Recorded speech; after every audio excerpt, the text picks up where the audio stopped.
बच्चों मैं आपका स्वागत करता हूं विद्या गुरुकुल के इस प्लेटफॉर्म पर। आज हम करने वाले 6.1 के इस क्वेश्चन को, पहले क्वेश्चन को। तो यहाँ पे लिखा है, देखो 4 क्वेश्चन दे रखे हैं, फिल इन द ब्लैंक से कर देंगे इसे।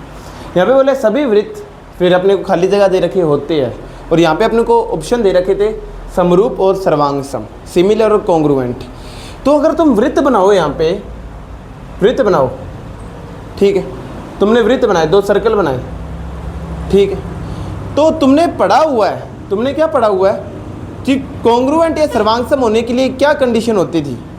कॉन्ग्रुएंट या सर्वांगसम होने के लिए क्या कंडीशन होती थी कि उनका साइज भी सेम हो और शेप भी सेम हो।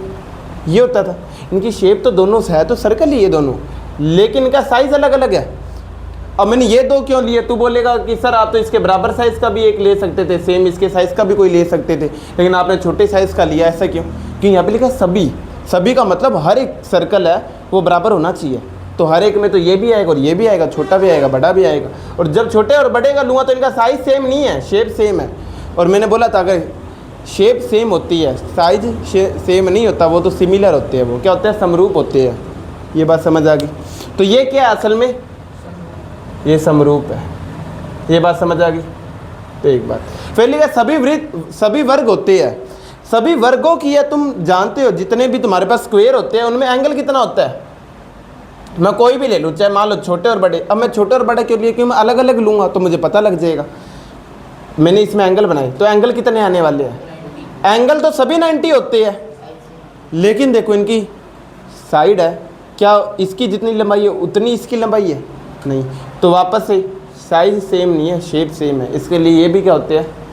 समरूप होते हैं। क्या होते हैं? समरूप या सिमिलर होते हैं। ये बात समझ आ गई? फिर थर्ड वाले में क्या बोल रखा है बताओ? थर्ड वाले में क्या बोल रखा है तुम्हें?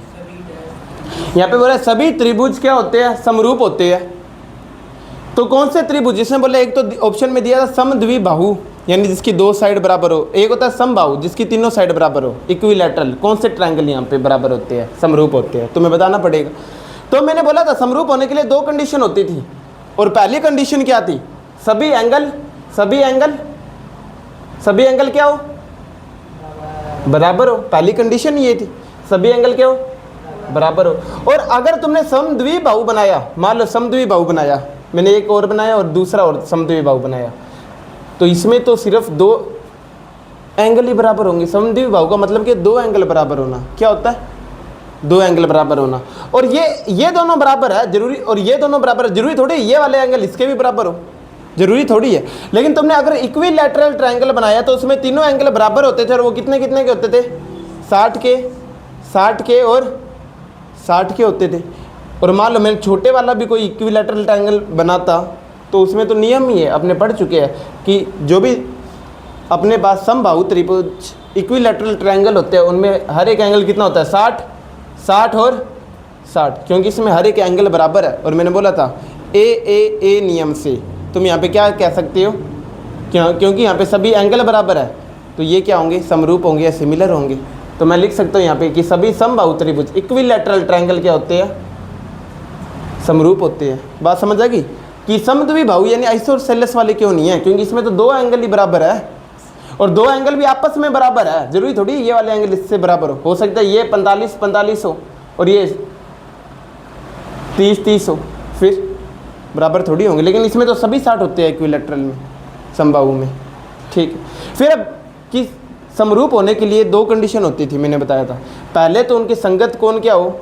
बराबर हो, इक्वल हो, और उनकी जो भुजाएं हैं, उनकी जो साइड है वो क्या हो? सेम रेशियो में हो, प्रपोर्शन में हो, या समान अनुपात में हो। क्या हो?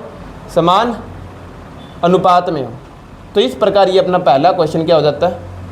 कंप्लीट हो जाता है। ठीक।